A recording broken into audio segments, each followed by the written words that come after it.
I'd found myself in jail, and I'd spent about 57 days before I even felt worthy enough to ask God to remove me from the place and make a way where there seemed to be no way. And I'd started ministering to a few guys after about 25 days in jail.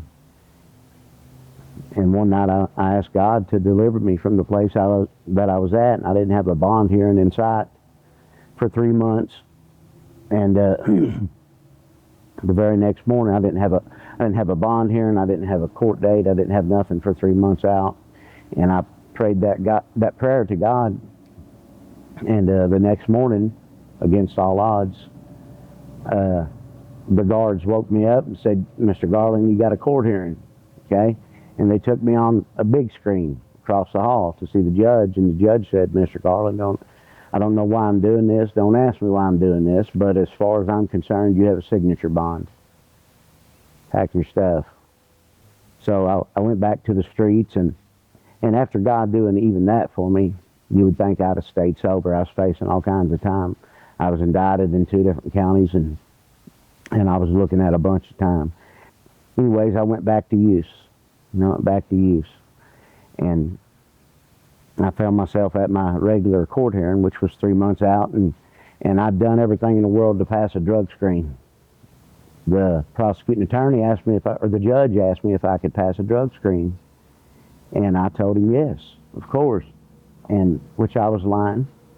And so they handed me a probation sentence, which should have never happened to start with.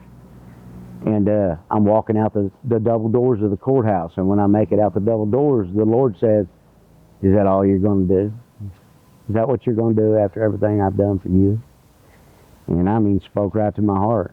I busted back through the doors. I walked up to the judge and I said, "Your Honor, you asked me if I could pass a drug screen a while ago, and I told you yes, but I was lying. And if I did pass it, it's because I stayed up all night long, taking everything in the world to try to keep from going to jail and pass this drug screen that I knew you were going to give me."